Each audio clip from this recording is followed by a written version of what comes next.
ओम श्री गणेशाय नमः। ओम श्री सरस्वते नमः। ओम श्री साई गुरुवे नमः। श्री सच्चिदानंद सद्गुरु साईनाथ महाराज की जय। ओम श्री राधा कृष्ण नमो नमः। मेरे कन्हैया स्वामी अनुभवानंद जी सत्यम परम धीमहि।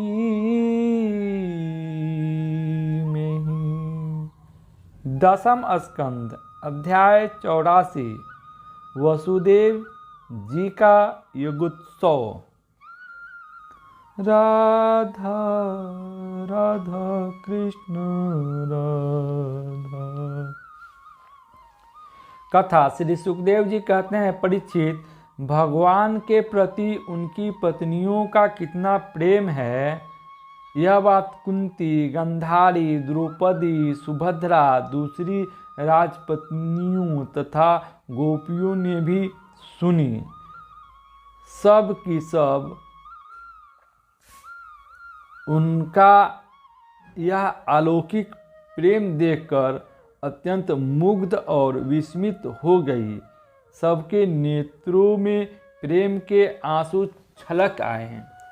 उसी समय बहुत से ऋषि मुनि भगवान का दर्शन करने वहां आए। उनमें मुख्य थे श्री कृष्ण, देवपायन, व्यास,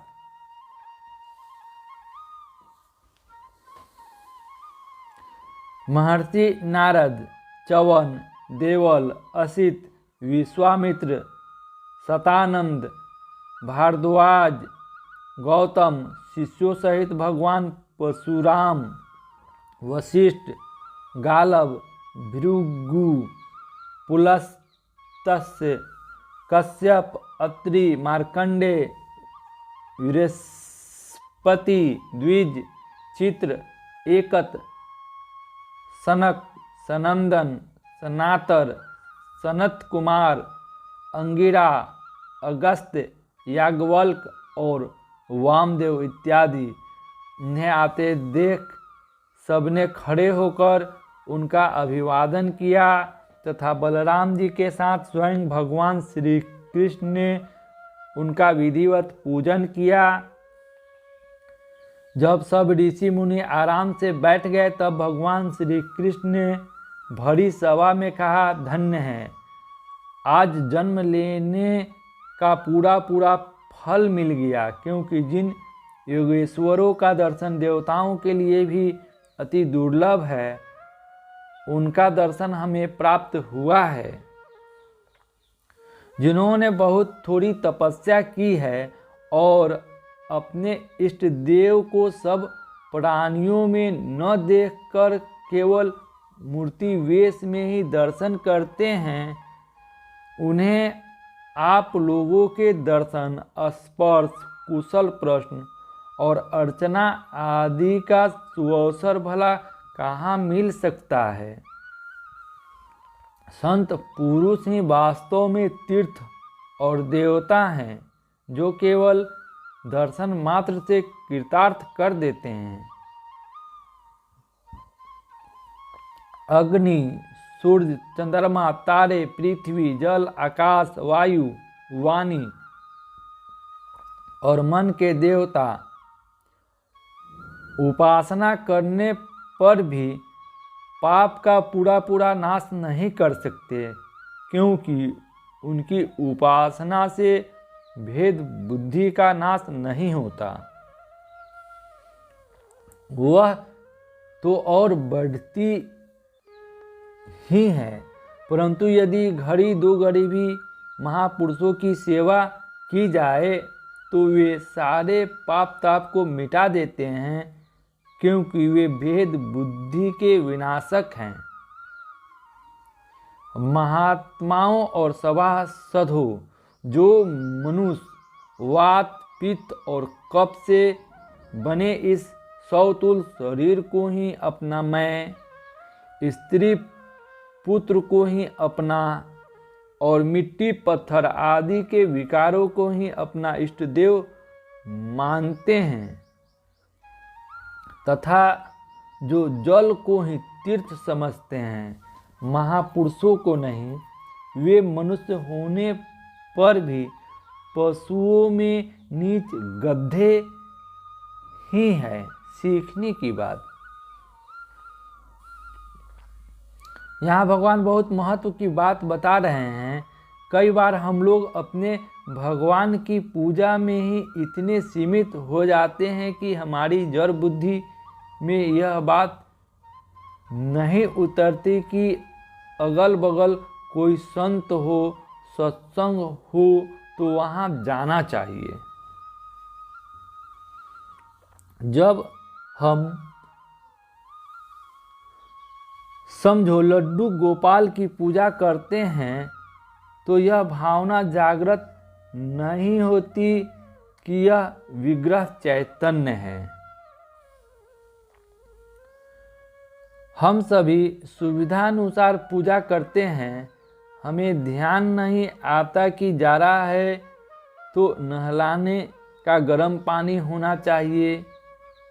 इसी उपासना को सब कुछ समझने वाले की बुद्धि जड़ बनी रहती है। केवल चैतन्यकरण नहीं होता, यह होता है आध्यात्मिक साधना से। मन में अनेक प्रकार के विचारों का तूफान उठता है तो इसका मतलब यह है कि हमारी आध्यात्मिक साधना हुई नहीं। जो केवल इष्ट देव के विग्रह की उपासना को ही सब कुछ मानते हैं, उनकी भेद बुद्धि नष्ट नहीं होती बल्कि और भी बढ़ती जाती है। फिर हमें राम और कृष्ण में भी भेद दिखाई देने लगता है। एक नाम रूप में फंसने के कारण ही विभिन्न संप्रदायों में खींच तान चलती रहती है।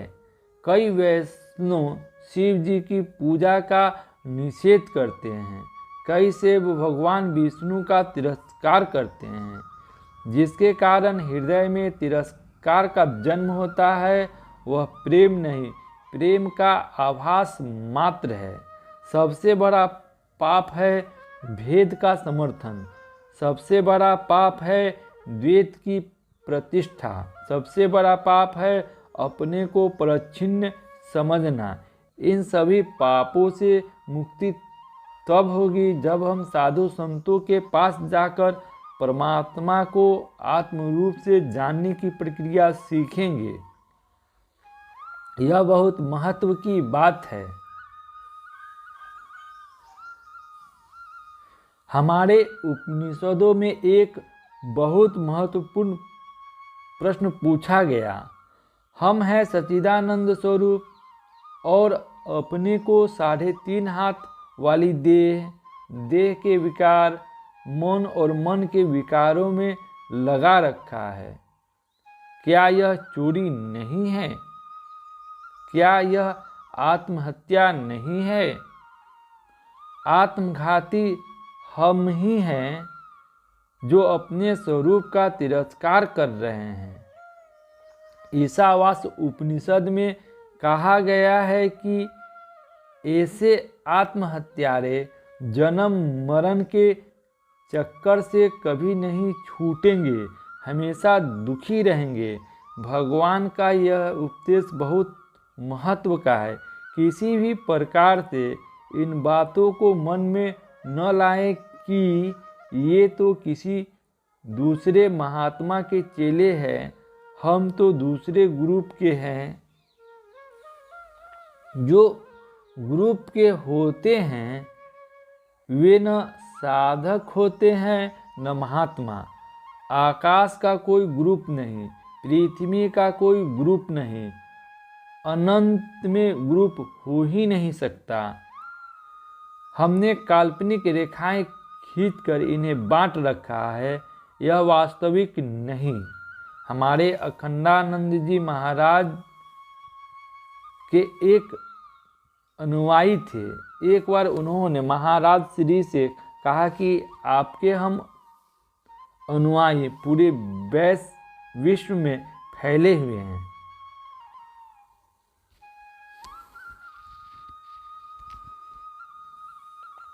सबके नाम पतों की एक डायरेक्टरी बनाई जाए, इसके लिए आप हमें इजाज़त दीजिए। महाराज श्री ने कहा कि तुम पहले इंसान नहीं हो जो यह प्रस्ताव लाए हो, पहले भी कई लोग इस प्रकार का प्रस्ताव रख चुके हैं, लेकिन तुम लोग अच्छी तरह समझ लो कि अभी तो तुम सुखी और प्रसन्न हो। मेरे साथ अपने को बांध कर रखोगे तो तुम दुखी हो जाओगे। देखो कितनी महत्व की बात है। अपने आप पर कोई मोहर मत लगाना। अपने पर कोई मोहर लगा लोगे तो अपने को प्रच्छिन्न बना लोगे। प्रच्छिन्न तो हम हैं ही। साधना तो करनी है परिपूर्णता के लिए। सबके साथ रहो, मेरा गुरु तेरा गुरु, यह संप्रदाय वह संप्रदाय, इसमें लगकर अपने को बर्बाद मत करो।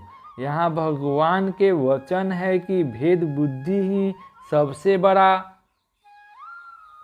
पाप है। जहाँ अपनापन होता है वहाँ दुख अपने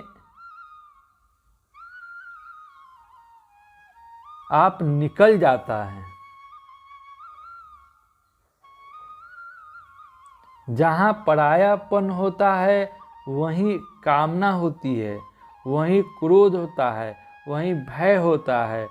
जब तक मन में काम क्रोध भय रहेगा तब तक जीवन में शांति की अनुभूति नहीं होगी। इसीलिए भगवान कहते हैं कि जो आप जैसे संतों के साथ रहकर सत्संग नहीं करते, उन्होंने मेरी भक्ति के रहस्य को समझा ही नहीं। इसीलिए भगवान शंकराचार्य ने कहा,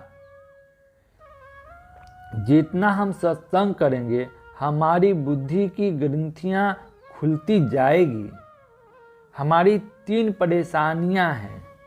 पहली है देह को मैं समझना, दूसरी है हमने अपने को मन समझ रखा है, तीसरी है हमने अपने स्वरूप को नहीं पहचाना। जब तक ये तीनों परेशानियां हैं तब तक कर्म क्षेत्र में हम अपने को बर्बाद ही करते हैं। जीव जगत और ईश्वर के संबंध में ठीक ठीक विचार हो तब जीवन में संतुलन आता है। ऐसे पुरुष को जीवन मुक्त पुरुष कहते हैं। ऐसे पुरुष सभी से स्वाभाविक प्रेम करते हैं। सारी भ्रांतियाँ सत्संग से ही मिट सकती है। एक बार एक सज्जन ने पूछा, स्वामी जी सारी बातें तो किताबों में लिखी हुई है, फिर हमें महात्मा के पास जाने की क्या जरूरत है? मैंने जानबूझकर उसकी बात अनसुनी कर दी और दूसरे से बात करने लगा। उसने 3-4 बार प्रश्न पूछा, पर मैं हर बार अनसुना करता गया। अंत में उसे गुस्सा आ गया। स्वामी जी आप मेरी बात सुनते क्यों नहीं? आप मेरे प्रश्न का उत्तर क्यों नहीं देते? हमने कहा आप पुस्तक से ही पूछ लो न, सब कुछ लिखा हुआ ही तो है। देखो पुस्तक पढ़कर तत्व का ज्ञान नहीं होता। हमारे शास्त्रों में बताया है श्रवण मनन निधिध्यासन। पुस्तक पढ़ना तो श्रवण साधना के अंतर्गत है। पढ़ने के बाद विचार करने जाएंगे तो शब्द जाल महारण्यम, शब्दों की चीरफाड़ करते रह जाएंगे। भगवान शंकराचार्य जी कहते हैं कि जिन्हें व्याकरण का बहुत ज्ञान होता है उन्हें तत्व का ज्ञान नहीं होता।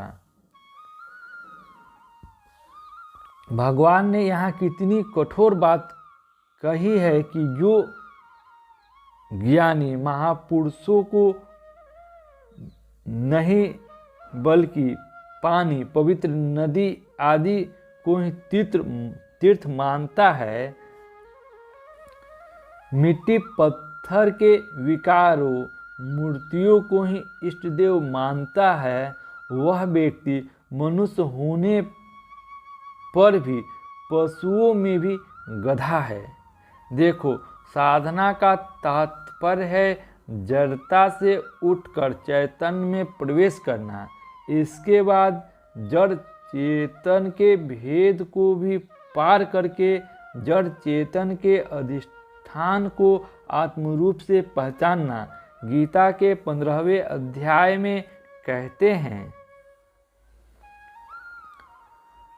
क्षर माने जड़ जगत, अक्षर माने चैतन्य जगत, जिसके अंतर्गत जीव और ईश्वर है।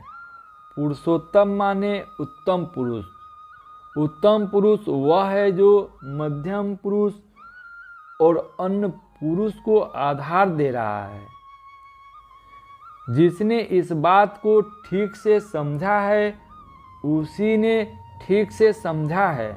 हम तो केवल इसी में फंसे रहते हैं कि तीर्थ क्षेत्र में जाना है, मंदिर में जाना है, लेकिन अपने हृदय में न तो संतों के प्रति प्रेम है, न सत्संग में रुचि है। इसी जड़तों से निकलना है। जिस दिन हृदय में इस चैतन्य का प्रकाश जागृत हो जाएगा, उस दिन दृष्टि बदल जाएगी और ऐसी बदलेगी कि जगत की कोई भी वस्तु या व्यक्ति आपके हृदय में क्षोभ निर्माण नहीं कर सकेगी। गीता के 2वें अध्याय में भगवान कहते हैं, मुक्त वही है, युक्त वही है जिसको युक्ति है। युक्ति यही है कि हम कर्म के जड़ क्षेत्र में रहते हुए चैतन्य के क्षेत्र में कैसे प्रवेश करें। युक्त वही है जिसको युक्ति है। युक्ति यही है कि हम कर्म के जड़ क्षेत्र में रहते हुए चैतन्य के क्षेत्र में कैसे प्रवेश करें। इसकी युक्ति यही है कि कर्तव्य कर्मों को भक्ति साधना के रूप में करें, तब कर्तव्य कर्मी भक्त बन जाता है। भक्त जड़तों के नहीं चैतन्य के क्षेत्र में रहता है। भगवान की गाली से बचना है तो साधु संतों का आदर करे, सत्संग का अनुष्ठान करे और सब में परमात्मा को देखने का अभ्यास करे। भगवान की माया ऐसी विचित्र है कि हम स्वयं को चैतन्य स्वरूप मानते हैं, दूसरे को भी चैतन्य स्वरूप मान लेते हैं, लेकिन इस चैतन्य और उस चैतन्य में भेद नहीं है, दोनों एक ही हैं। यह बात गले से नहीं उतरती। फिर हम जड़ता में ही अपने आप को नष्ट कर देते हैं।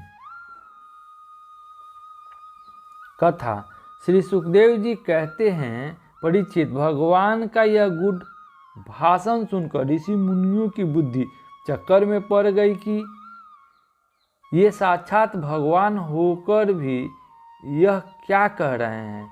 बहुत देर विचार करने पर उन्हें समझ में आया कि भगवान लोक संग्रह के लिए ऐसी लीला कर रहे हैं। सीखने की बात, भगवान अवतार लेकर इस प्रकार व्यवहार करते हैं मानो वे साधारण मनुष्य हों, लेकिन उनमें और हम में यह फर्क है कि हम तो कर्म बंधन में पड़े हुए हैं, लेकिन भगवान कर्म तंत्र नहीं, स्वतंत्र हैं।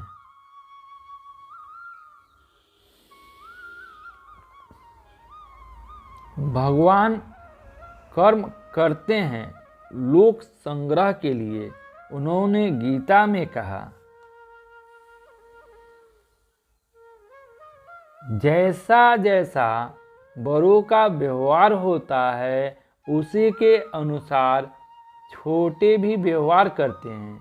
जिस ज्ञान को, जिस विचार को, जिस संस्कृति को, जिस परंपरा को बड़ों ने आदर दिया है उन्हें ही छोटे भी आदर देते हैं।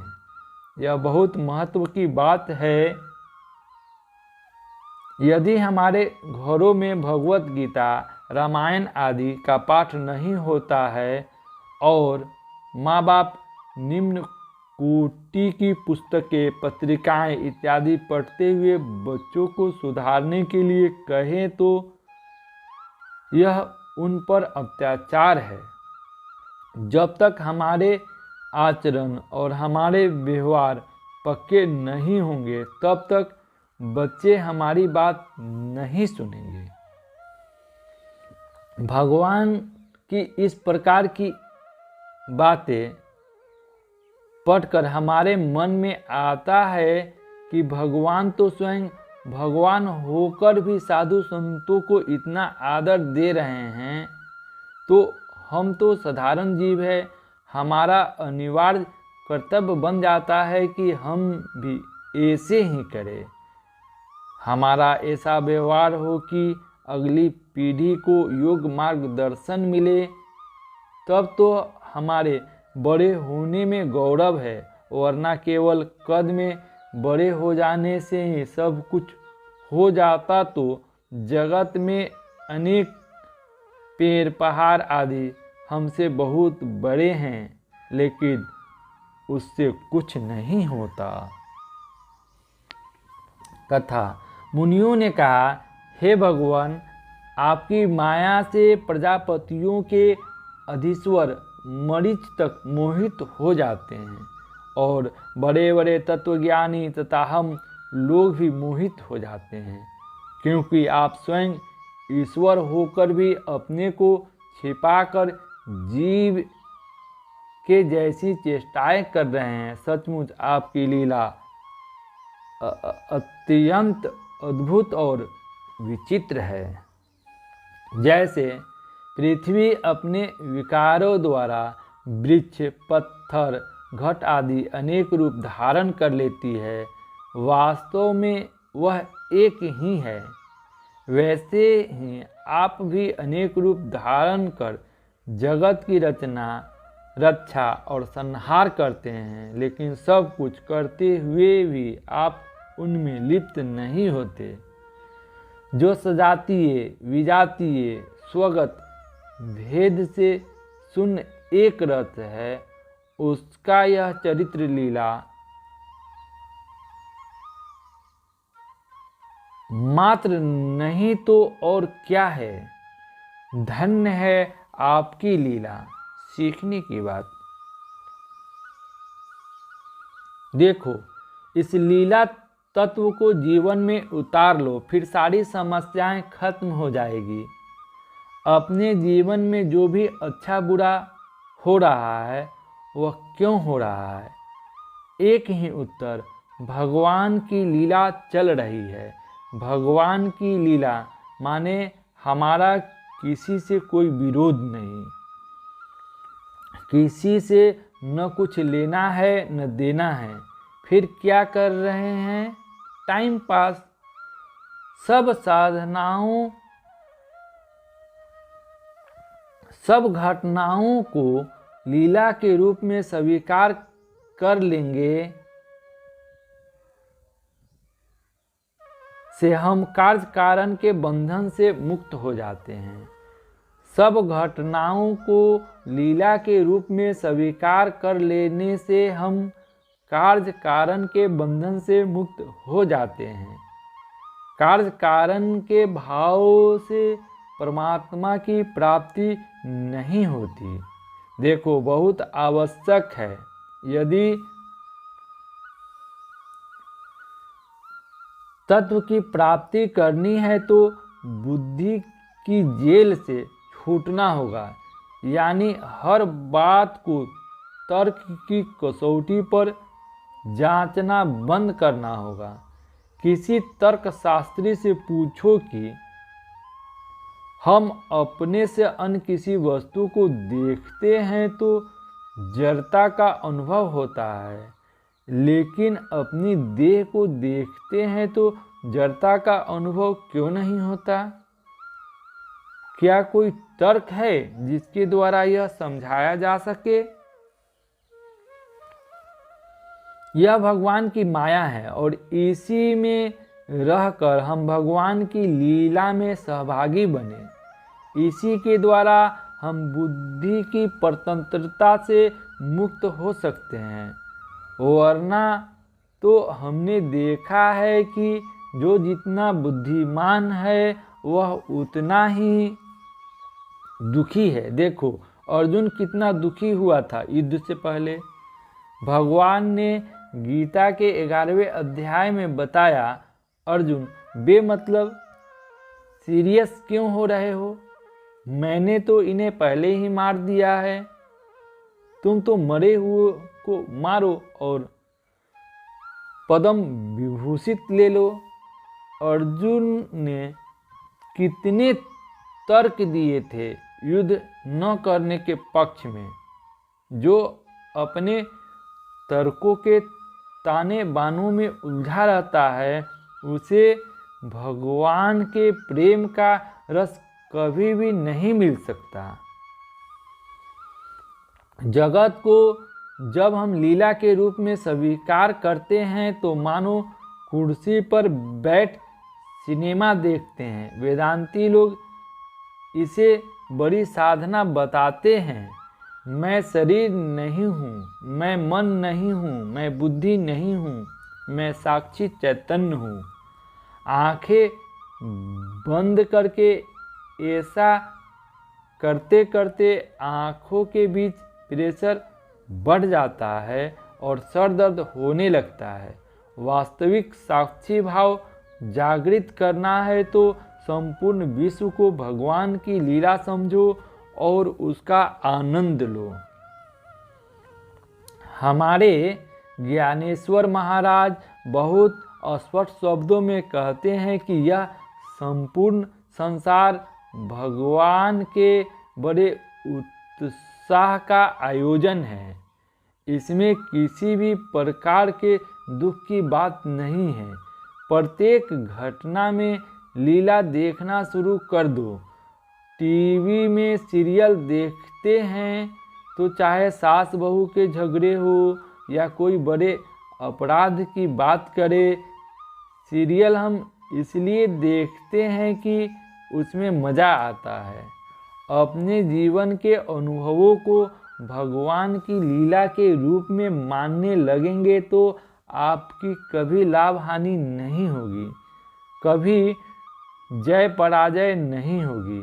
जीवन में सुख दुख विचलित नहीं करेंगे।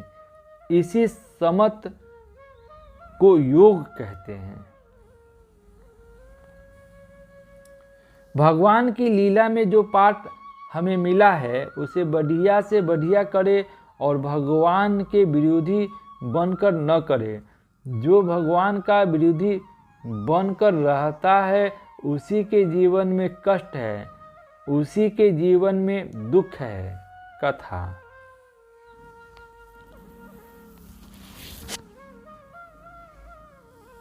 स्तुति करते हुए मुनि जी कहते हैं, भगवान आप प्रकृति से परे परब्रह्म परमात्मा है और समय समय पर अवतार लेकर संतों की रक्षा और दुष्टों के नाश के लिए विशुद्ध सत्यमय श्री विग्रह प्रकट करते रहते हैं। आप अपनी लीला के द्वारा सनातन वैदिक मार्ग की रक्षा करते हैं, क्योंकि सभी वर्णों और आश्रमों के रूप में आप स्वयं ही प्रकट हैं। तत्व का प्रतिपादन।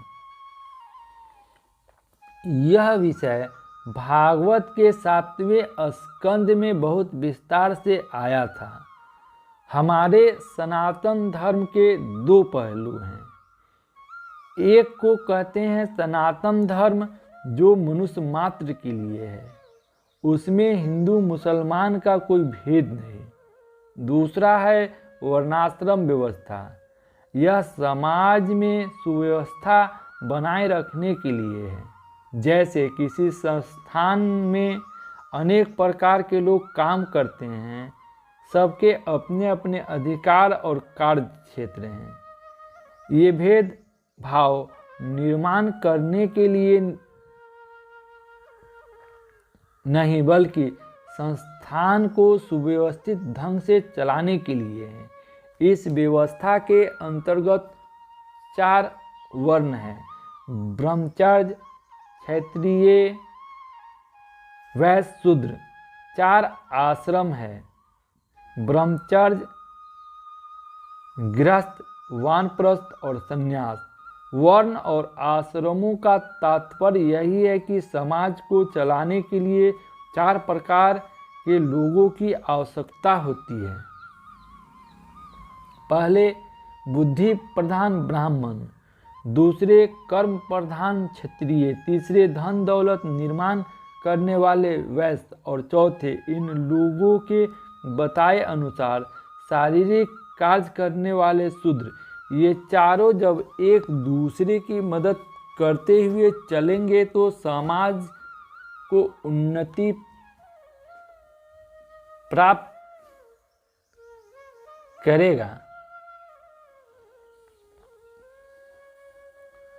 यहाँ कहा गया है कि सभी वर्णाश्रमों के रूप में आप ही प्रकट होते हैं। यह विषय पुरुष सूक्त में आता है। परमात्मा के मुख में ब्राह्मण बैठा हुआ है, बाहुओं में क्षत्रिय, उदर वैश्य का रूप है और पैर शूद्र रूप है। शूद्रों के रूप में भी ये ही परमात्मा है। कथा। अब एक बड़ा सुंदर विचार आता है। मुनि कहते हैं, भगवान वेद आपका विशुद्ध हृदय है। तपस्या, स्वाध्याय, धारणा, समाधि के द्वारा उसी में आपके साकार निराकार रूप और दोनों के अधिष्ठान स्वरूप पर ब्रह्म परमात्मा का साक्षात्कार होता है। सीखने की बात, यह बात समझ लेना कि हृदय उसे कहते हैं जिसके बिना अस्तित्व ही संभव नहीं। वेद शास्त्र भगवान के हृदय हैं, लेकिन शास्त्र ने बताया कि तुम परब्रह्म परमात्मा हो और हमने मान लिया तो केवल इतने से कुछ नहीं होगा, हमें स्वयं इसका अनुभव करना है। तो यहाँ 3 साधनाएं बताई: तपः, स्वाध्याय, संयमन्यः।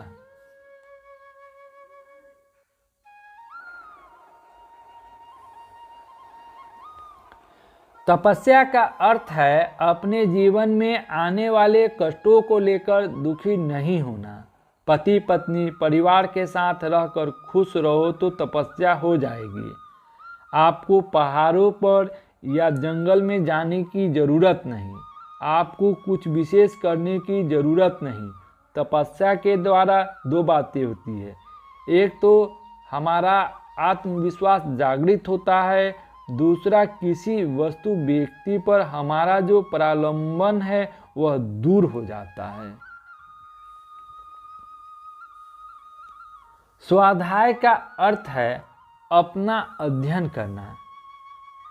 हमें कैसे छोटी छोटी बातों पर गुस्सा आता है, कैसे हम अपने विचार दूसरों पर लादते हैं, कैसे हम प्रेम के नाम पर जिद करते हैं और अपनी बात मनवा कर छोड़ते हैं। जैसे हम कहीं भोजन के लिए जाते हैं तो कहते हैं, भाई हमें मिठाई मत देना, डॉक्टर ने मना किया है।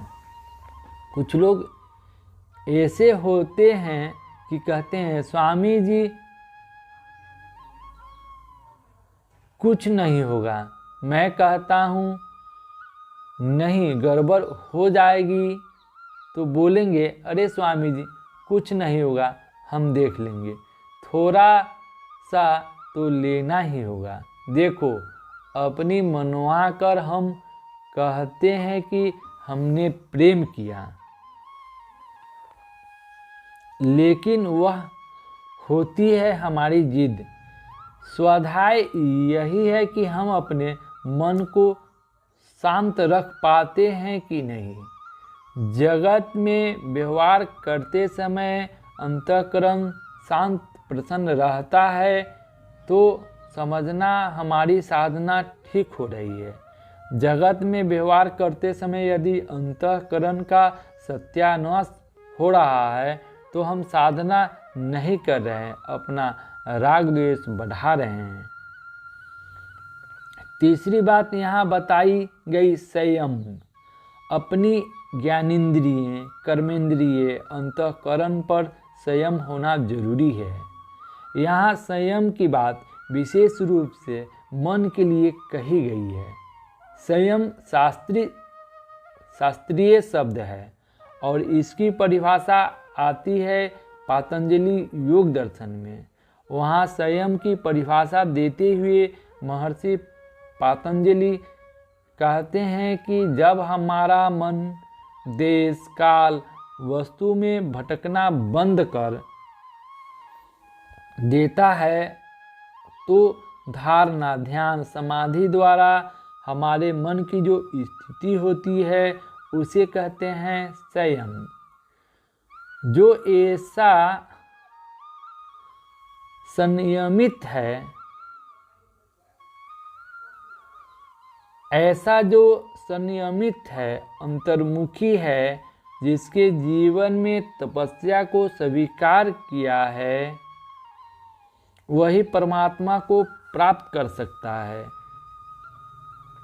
ऐसा जो संयमित है, अंतर्मुखी है, जिसने जीवन में तपस्या को स्वीकार किया है, वही परमात्मा को प्राप्त कर सकता है। जिसने यह समझ लिया कि आध्यात्मिक जीवन माने स्वयं को बदलना, उसे किसी आश्रम में जाने की, कहीं भटकने की जरूरत नहीं है। ऐसा व्यक्ति परमात्मा का दर्शन अपने हृदय में करता है। हृदय में परमात्मा के दर्शन का तात्पर्य है हृदय में अखंड रूप से नित्य निरंतर प्रसन्नता की अनुभूति बनी रहना। ऐसा व्यक्ति किसी और के कारण दुखी नहीं होता। हमेशा प्रसन्न रहना, इससे बड़ी और कोई साधना नहीं। प्रसन्न रहोगे तभी भगवान का दर्शन होगा। जिस व्यक्ति ने अपने हृदय में भगवान को अनुभूत कर लिया है, वही व्यक्ति सब में अपने भगवान को पहचान सकता है। हमारे कबीर महाराज जी भी कहते हैं कि अपने हृदय में भक्ति निर्माण करने के लिए लोग पार्थिव विग्रह की पूजा अर्चना करते हैं। यह अच्छी बात है, लेकिन उस पार्थिव विग्रह की पूजा अर्चना में इतने व्यस्त हो जाते हैं कि जो भगवान की बनाई हुई मूर्तियां हैं, अपनी पत्नी, बच्चे, रिश्ते, नाते, इन सब का तिरस्कार करने लगते हैं। हमें लगता है भगवान हमें दर्शन नहीं देते, वे हमें इसीलिए नहीं दिखते कि हमने उनको अपने स्वरूप में नहीं पहचाना। कथा मुनि आगे कहते हैं, हे परमात्मन, ब्राह्मण ही वेदों के आधारभूत आपके स्वरूप की उपलब्धि के स्थान है। इसी से आप ब्राह्मण भक्तों में अग्रगण्य हैं। आप कल्याण साधनों की चरण सेवा है और संत पुरुषों की एकमात्र गति है। आपसे मिलकर आज हमारे जन्म, विद्या, तप और ज्ञान सफल हो गए। वास्तव में सबके परम फल आप ही हैं। आपका ज्ञान अनंत है। आप परब्रह्म परमात्मा भगवान है। आपने अपनी योग माया के द्वारा अपनी महिमा को छिपा रखा है। हम आपको नमस्कार करते हैं। तत्व का प्रतिपादन।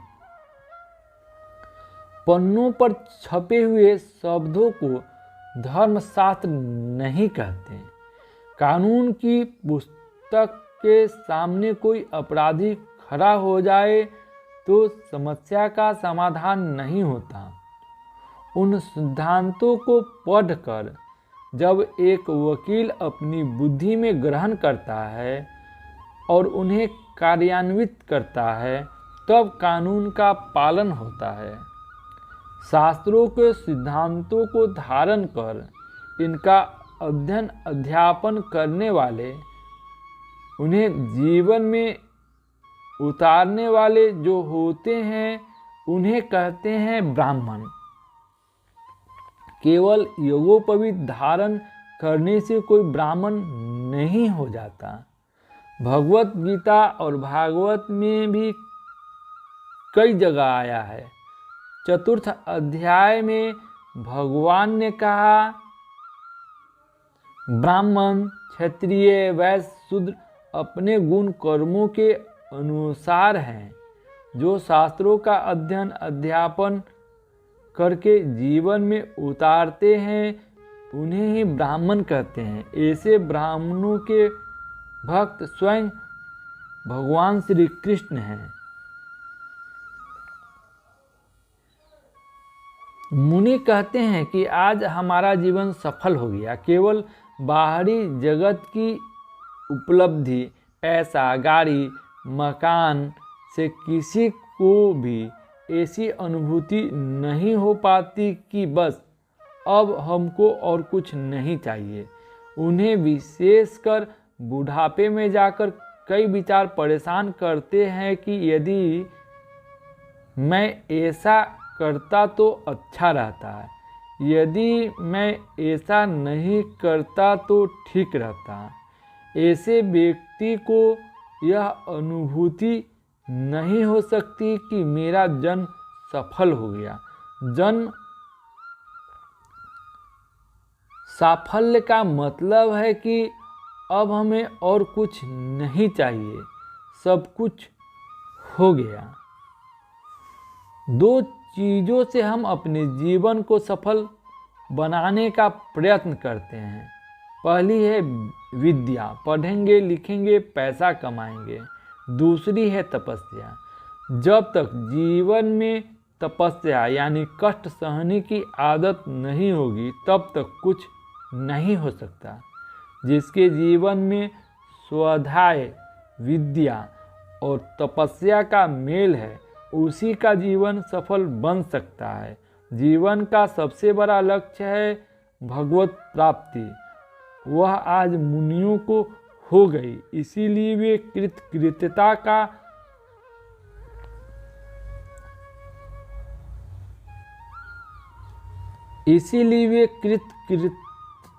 पूर्वक नमस्कार करते हैं।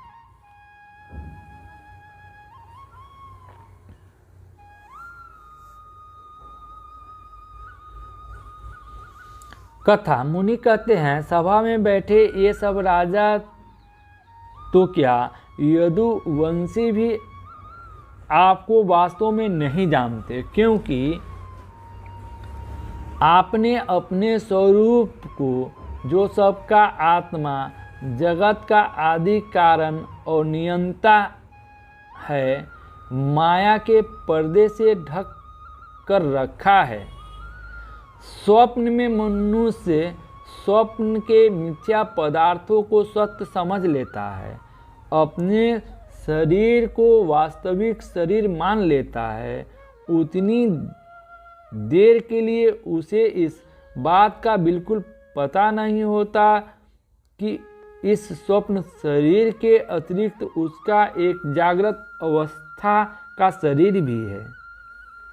उसी प्रकार जागृत अवस्था में भी हम सभी लोग इंद्रियों से तादात्म्य कर के अपने अनुभवों को सत्य मान रहे हैं और परमात्मा को भूल जाते हैं। प्रभु बड़े बड़े ऋषि मुनि योग साधना के द्वारा आपके उन चरण कमलों को हृदय में धारण करते हैं जो समस्त पापों का नाश करने वाले गंगा जल के भी आश्रय स्थान है। आज हमें उन्हीं चरण कमलों का दर्शन हुआ है। प्रभु हम आपके भक्त हैं, हम पर अनुग्रह कीजिए, क्योंकि आपके परम पद की प्राप्ति उन्हीं को होती है जिनका लिंग शरीर रूपी जीव कोश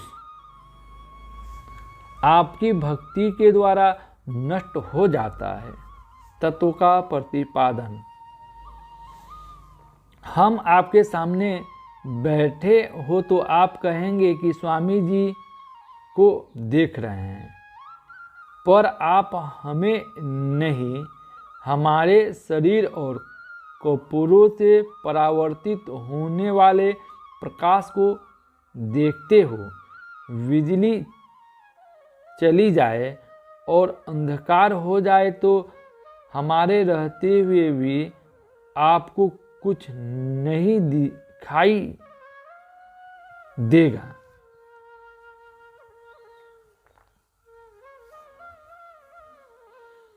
आपको भ्रांति होती है कि हम स्वामी जी को देख रहे हैं, पर देखते हैं आप प्रकाश को। यह भ्रांति हमें सच लगती है। स्वप्न पुरुष को स्वप्न के अनुभव सच्चे लगते हैं और जागृत पुरुष को जागृत के। इस भ्रांति में हम परमात्मा को भूल जाते हैं। भगवान के चरण कमलों के दर्शन का तात्पर्य है मन, बुद्धि, चित्त, अहंकार, कर्मेंद्रिय, पंच प्राण आदि की चेष्टाओं से परे चले जाना।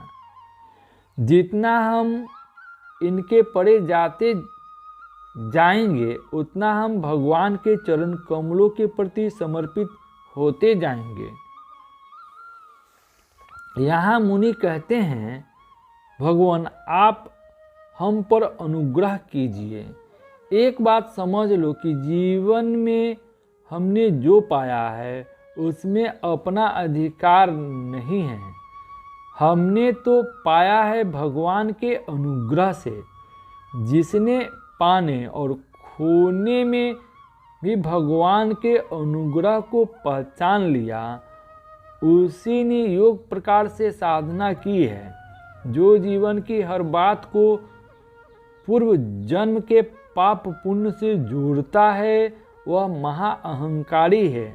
अपने दिमाग से कर्म, कर्म का बंधन, कर्म का फल, पाप पुण्य, सुख दुख इन सब को हटा दीजिए और यह मानिए कि जो कुछ भी हो रहा है प्रभु की अहेतुकी कृपा है। जब हम जीवन की हर घटना को भगवान के अनुग्रह या प्रभु के प्रसाद के रूप में स्वीकार करने लगते हैं, तब समझना कि भक्ति परिपक्व हुई।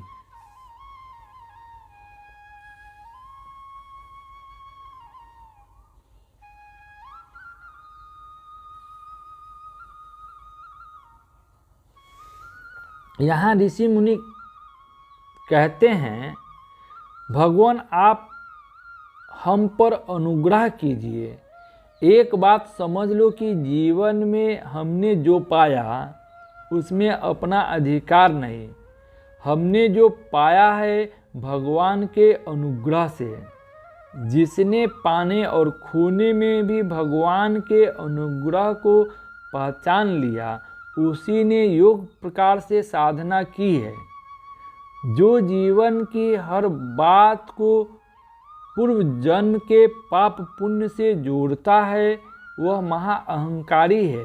अपने दिमाग से कर्म, कर्म का बंधन, कर्म का फल, पाप पुण्य, सुख दुख, इन सब को हटा दीजिए और यह मानिए कि जो कुछ भी हो रहा है प्रभु की अहेतुकी कृपा है।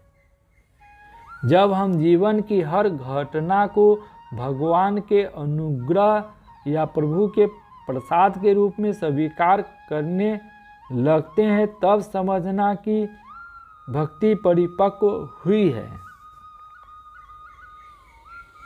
यहाँ चर्चा आई है कि परम पद की प्राप्ति उसी को होती है जिसका लिंग शरीर रूपी जीव कोश भक्ति के द्वारा नष्ट हो जाता है। जीव कोश और लिंग शरीर का तात्पर्य ठीक से समझ ले। हम बोल रहे हैं, आप सुन रहे हैं। बोलने वाले होठ नहीं, सुनने वाले आपके कान नहीं। जो बोल रहा है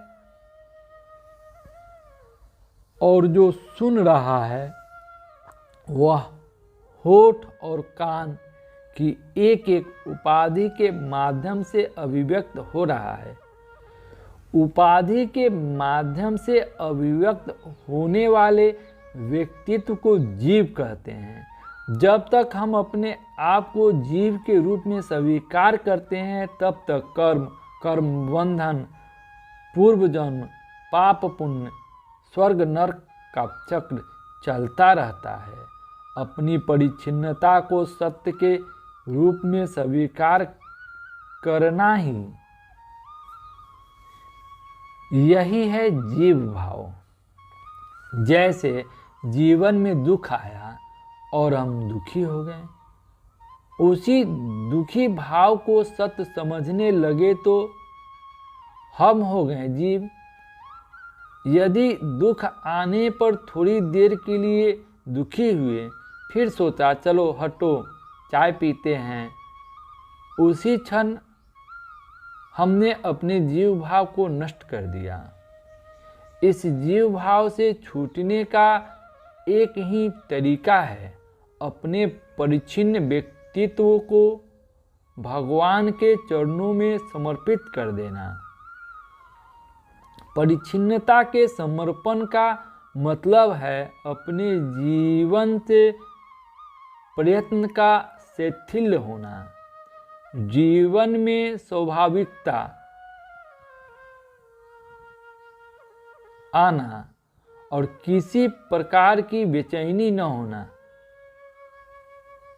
जिस प्रकार बहती हुई गंगा में यदि कोई लकड़ी का टुकड़ा पड़ा है तो वह बहाव के अनुसार अपने आप बढ़ रहा है, कोई प्रयत्न नहीं है। उसी प्रकार भक्त भगवान की हाँ में हाँ मिलाकर चलता रहता है। भक्त भगवान की लीला में पूर्ण रूप से अपनी सहमति प्रदान करता है। इसी को कहते हैं भक्ति द्वारा जीव कोश का नष्ट होना। कथा श्री सुखदेव जी कहते हैं, भगवान की इस प्रकार स्तुति कर ऋषियों ने अपने अपने आश्रम जाने का विचार किया। यह देखकर वसुदेव जी उनके पास आए और चरण पकड़कर बड़ी विनम्रता से निवेदन किया, ऋषियों आप लोग सर्वदेव स्वरूप हैं, मैं आपसे प्रार्थना करता हूँ कि मुझे वह उपदेश कीजिए जिससे कर्म और कर्म वासनाओं का आत्यंतिक नाश हो जाए। नारद जी ने कहा, ऋषि यह कोई आश्चर्य की बात नहीं है कि वसुदेव जी श्री कृष्ण को अपना बालक समझकर अपने कल्याण का उपाय हम लोगों से पूछ रहे हैं। संसार में जब हम किसी के अधिक निकट रहते हैं तो आदर कम हो जाता है। जैसे गंगा जी के किनारे रहने वाले गंगा जी में स्नान न कर पुष्कर आदि तीर्थों में चले जाते हैं। श्री कृष्ण की अनुभूति समय के फेर से होने वाली सृष्टि स्थिति प्रलय से मिटने वाली नहीं है। भगवान तो नित्य उपलब्ध है। अच्छे बुरे अनुभव आवे चाहे चले जाए, वह स्वतः किसी दूसरे निमित्त से, गुणों से और किसी से भी छिन्न नहीं होती। उनका ज्ञान में स्वरूप किसी भी प्रकार के गुणों के प्रभाव से खंडित नहीं होता। वे स्वयं अद्वितीय परमात्मा हैं। वे स्वयं अपनी ही शक्तियों से अपने को ढक लेते हैं। तब मूर्ख लोग ऐसा समझते हैं कि वे ढक गए, जैसे बादल या कोहरे से अपने नेत्र ढक जाने के कारण हम सूरज को ढका हुआ मान लेते हैं। तत्व का प्रतिपादन। भगवान की 3 शक्तियां हैं, ज्ञान शक्ति, प्राण शक्ति, द्रव्य शक्ति। इन तीनों द्वारा भगवान अपने आप को ढक लेते हैं। मन की चादर में भगवान ने अपने को छुपाया है और हम उन्हें ढूंढने के लिए बाहर भटकते रहते हैं। मन की चादर में है दुनिया की चाह और इससे मिलती है हमें आह। दुनिया की चाह किसी को शांत नहीं रहने देती। हम इस जगत में इतने व्यस्त हो जाते हैं कि भगवान की नित्य उपलब्धि का तिरस्कार करके सोचने लगते हैं कि भगवान हमें कर्म के माध्यम से उपलब्ध हो।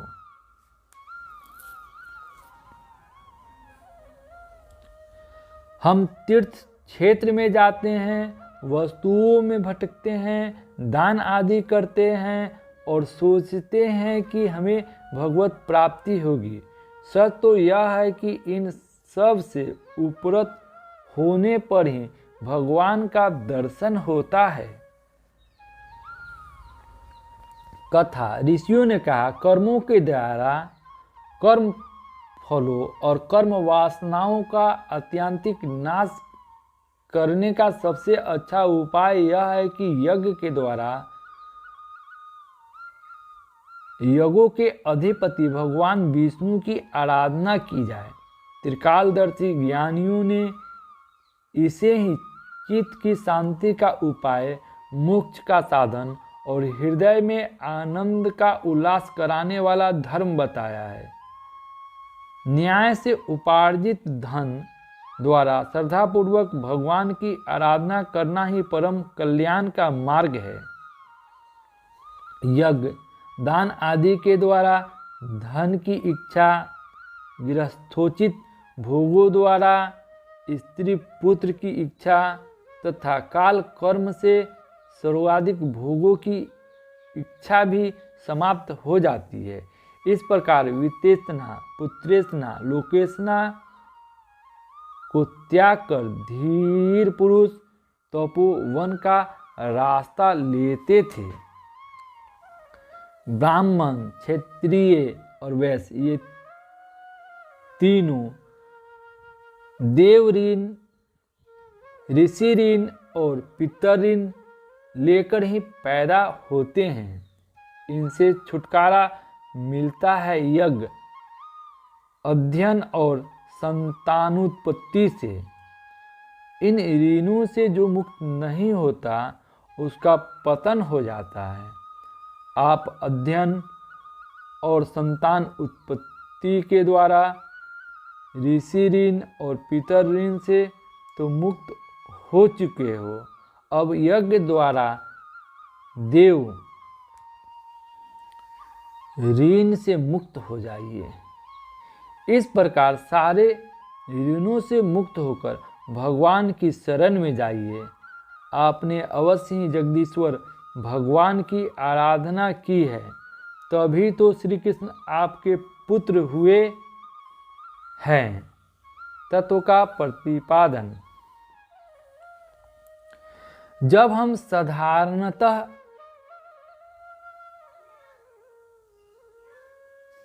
साधारणतः हम कोई कर्म करते हैं तो उसमें कर्तृत्वाभिमान की दुर्गंध होती है कि मैं यह कर रहा हूँ।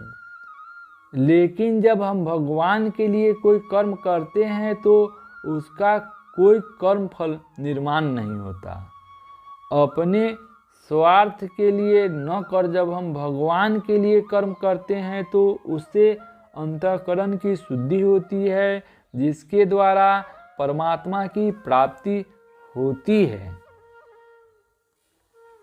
हमारे दैनिक जीवन के कर्मों को भी यज्ञ कर्म में बदलने का तरीका यही है कि जीवन में सभी कर्म करते चले जाएं, पर यह मन में न लाए कि यह मेरा कर्तव्य कर्म है। यह भावना परिच्छिन्नता को खाद पानी देती है। बूढ़े लोगों की यही परेशानी होती है कि अपने बेटों के प्रति हमने अपने कर्तव्य पूरे किए, लेकिन वे अब अपने कर्तव्य नहीं कर रहे हैं। ऐसे सोच सोच कर वे दुखी रहते हैं। सच तो यह है कि बच्चों को बड़ा करने में जो आनंद आया वही हमारा फल है, लेकिन हम उस समय सुख न मानकर समझते हैं कि बच्चे बड़े होकर हमारी सेवा करेंगे तब सुखी होंगे। तब हम कभी भी सुखी नहीं हो पाते। तो हम कभी भी सुखी नहीं हो पाते।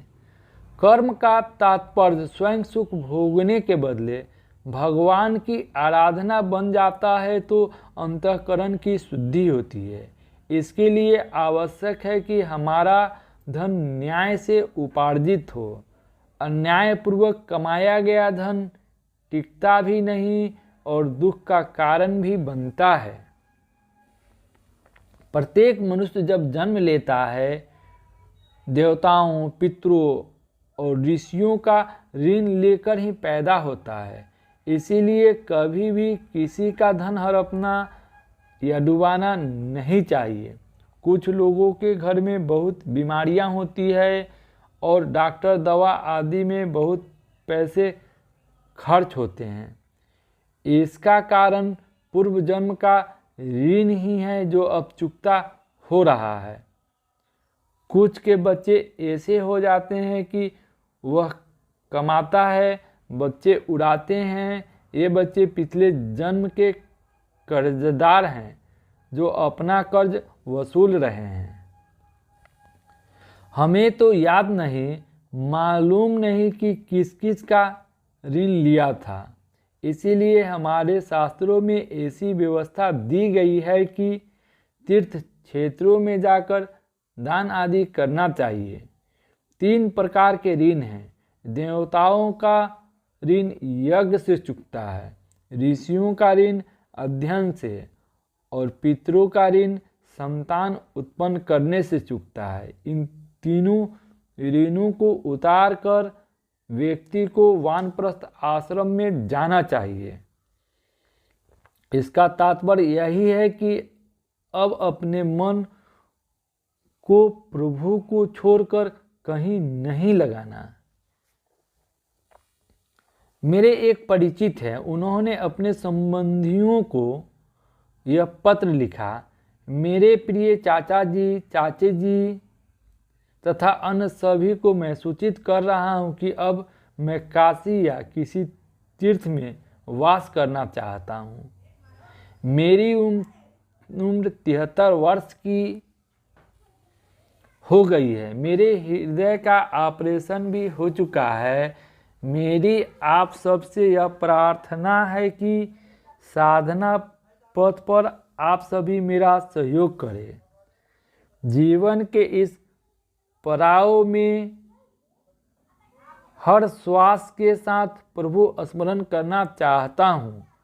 आप सबसे अनुरोध है कि किसी पत्रिका में मेरा नाम न छापे।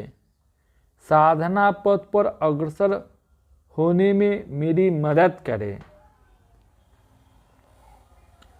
यदि इस प्रकार के भाव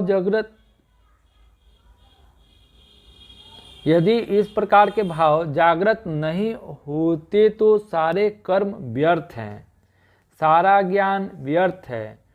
तब तक योग साधना बस आडंबर मात्र है और भक्ति के नाम पर हमने बस उत्पात ही किया है। आध्यात्मिक साधना यदि हम करते हैं तो निश्चित रूप से प्रभु की प्राप्ति की भूख बढ़ जाती है। कथा। ऋषियों की बात सुनकर वसुदेव जी ने उनके चरणों में प्रणाम किया और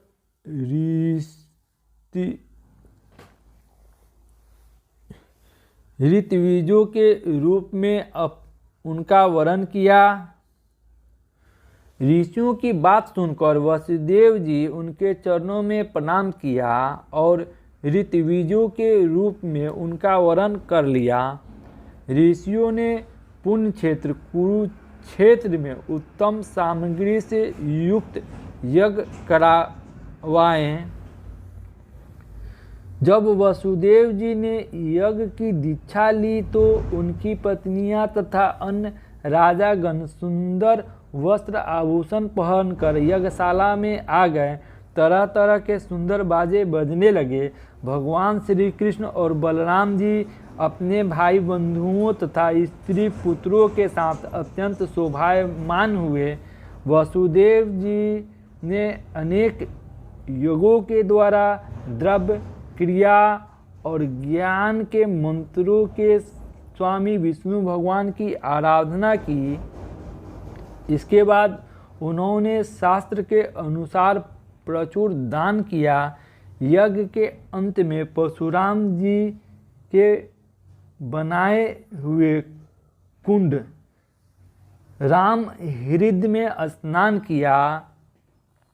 स्नान के बाद वसुदेव जी और उनकी पत्नियों ने अपने सारे वस्त्राभूषण बंदीजनों को दे दिया तथा स्वयं नए वस्त्राभूषण से सुसज्जित होकर ब्राह्मणों से लेकर कुत्तों तक को भोजन कराया। फिर सभी को विदाई के रूप में बहुत सी भेंट देकर सम्मानित किया।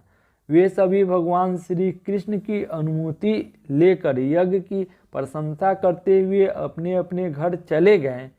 भगवान ने नंद बाबा आदि गोपों की पूजा अर्चना की और अपने प्रेम पास में बांधकर उन्हें कुछ और दिनों के लिए रोक लिया। तत्व का प्रतिपादन। यहाँ यज्ञ के सभी सिद्धांतों का प्रतिपादन हुआ है। वसुदेव जी ने दीक्षा लेकर यज्ञ कर्म प्रारंभ किया। दीक्षा से किसी भी कर्म के लिए प्रतिबद्धता आ जाती है। जैसे समझो हम दीक्षा लेते हैं कि चातुर्मास में पूरे भागवत का पाठ करेंगे। एक बार भगवान के सामने बैठकर संकल्प ले लिया तो अपने व्यस्त जीवन में कैसे भी समय निकालकर हम संकल्प को पूरा करने का प्रयत्न करते हैं। यदि हम यह कल्पना कर ले कि जैसे जैसे समय मिलेगा वैसे वैसे कर लेंगे तो समय कभी भी नहीं मिलेगा। यज्ञ का एक महत्वपूर्ण अंग है दान।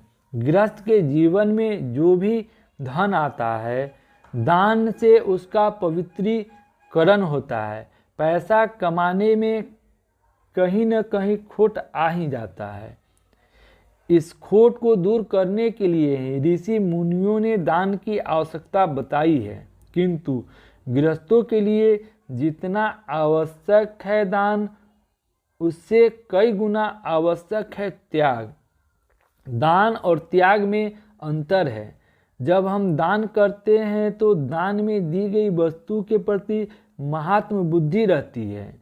जैसे समझो कहीं हम बहुत अच्छा कार्य होता देखते हैं और 2 लाख रुपए दान दे देते हैं, तो हमारे मन में यह बात बनी रहती है कि 2 लाख बहुत बड़ी रकम है और इससे अनेकों का भला होगा। किंतु त्याग में उस वस्तु या धन का महत्व ही हमारे लिए खत्म हो जाता है। इसीलिए दान से अधिक त्याग की महत्ता है। यहाँ यज्ञ की और एक महत्वपूर्ण बात आई है कि ब्राह्मणों से लेकर कुत्तों तक को खिलाया। जितने भी नौकर चाकर और उनकी पत्नियां इत्यादि थे, सबको वस्त्र आभूषण आदि देकर प्रसन्न किया। यज्ञ अनेक लोगों को सहकारिता से होता है। यज्ञ का सिद्धांत ही यही है कि हम अपने व्यक्तित्व का त्याग करके सबको इकट्ठा करके सत्कार्य में लगाएं। यज्ञ में जितनी आवश्यकता मंत्रोच्चार करने वाले ब्राह्मणों की है, उतनी ही आवश्यकता हाथ में झाड़ू लेकर साफ सफाई करने वालों की भी है। एक बार की बात है, पुणे में हमने बच्चों का एक कैंप किया। इंतजाम तो था 50 बच्चों का, आ गए 250। सारे कार्यकर्ता परेशान होकर एक दूसरे के साथ तू मैं करने लगे। हमने सबको एक जगह बुलाया और कहा, बताओ कैंप की सफलता का मापदंड क्या है। किसी ने कहा हमारी आशा से ज़्यादा बच्चे आए, किसी ने कहा बच्चों पर अच्छे संस्कार पड़े, किसी ने कुछ तो किसी ने कुछ। तब हमने कहा असल बात कोई नहीं कह रहा है, असल बात तो यह है कि कार्य करते समय सबके चेहरे पर मुस्कान हो, कोई किसी की आलोचना न करे, कोई किसी का दिल न दुखाए और कार्य समाप्त होने पर किसी के मुंह से यह बात न निकले कि अब तो कान पकड़े, आगे से ऐसे झमेले में नहीं पड़ेंगे। यदि किसी एक ने भी ऐसा किया तो समझना हमारा यह यज्ञ असफल हो गया। प्राय ऐसा होता है कि यज्ञ की सफल बातों का श्रेय तो हम ले लेते हैं, लेकिन जो कमियां रह जाती है उसको दूसरों पर लादते हैं। इसके कारण अच्छी भावना के साथ इकट्ठा होने पर भी लोगों में दुर्भावना निर्माण हो जाती है और इसकी पूरी जिम्मेदारी मुखिया पर होती है। मुखिया का ही काम है कि सभी कार्यकर्ता प्रसन्न रहे। असली प्रसन्नता खाने पीने में नहीं, प्यार के 2 शब्दों से होती है। वसुदेव जी ने सबको सम्मानित करके यह संदेश दिया कि आपके ही कारण यह यज्ञ सफल हो सका। यज्ञ में एक आराधना तो आधि दैविक रूप से होती है, जिसमें हम अग्नि को आहुति देकर यज्ञ पुरुष को प्रसन्न करते हैं। दूसरी आराधना यह है कि यज्ञ कर्म के लिए जितने लोग इकट्ठे हुए हैं, उन सबके हृदय में जो परमात्मा बैठा हुआ है, उनका आदर सम्मान हो। यह कार्य वसुदेव जी ने अपने यज्ञ में पूरा किया था। कथा वसुदेव जी ने नंद बाबा से कहा, भाई जी, भगवान ने मनुष्यों के लिए एक बहुत बड़ा बंधन बना दिया है जिसका नाम है स्नेह, प्रेम पास। बड़े बड़े सूर भी इस बंधन को काट नहीं सकते। आपकी बात तो क्या कहें, आपने हमारे लिए क्या नहीं किया। हम इसका बदला कभी नहीं चुका सकते, फिर भी हमारा यह स्नेह बंधन कभी टूटने वाला नहीं है। आप तो संत शिरोमणि हैं, आप सभी का काम करते हैं और किसी से कोई अपेक्षा नहीं रखते। पहले तो हम बंदी गृह में पड़े हुए थे, इसीलिए आपके लिए कुछ नहीं कर पाए, और फिर राज लक्ष्मी मिली तो उसी में इतने मस्त हो गए कि आपको कभी याद भी नहीं किया। हम हमेशा स्वार्थ से जीते रहें। आप तो सबका कल्याण करने वाले हैं। जो आपका कल्याण चाहता है उसे राज लक्ष्मी न मिले तो ही अच्छा है, नहीं तो इसी में मनुष्य अंधा हो जाता है और अपने भाई बंधु स्वजनों तक को नहीं देख पाता। इसी प्रकार कहते कहते वसुदेव जी का हृदय प्रेम से गदगद हो गया। नंद बाबा के उपकार का स्मरण कर उनकी आंखों से प्रेमाश्रु उमड़ आए। नंद जी अपने सखा वसुदेव जी तथा कृष्ण बलराम के प्रेरणा पास में बंद कर आजकल करते करते 3 महीने तक वहीं रह गए। यदुवंशियों ने जी भर कर उनका स्वागत किया। जब वे जाने लगे तो अनेक प्रकार की सामग्री देकर व्रजवासियों को तृप्त कर दिया। नंद बाबा, गोपू और गोपियों का चित्त भगवान श्री कृष्ण के चरण कमलों में ही लगा हुआ था। बिना मन के ही वे वापस लौटे। उन सबको विदा कर यदुवंशियों ने द्वारका के लिए प्रस्थान किया। इस प्रकार 10वें स्कंद का 84वां अध्याय पूर्ण हुआ। श्रीमद्भागवत महापुराण की जय। राधा राधा कृष्ण राधा राधा राधा कृष्ण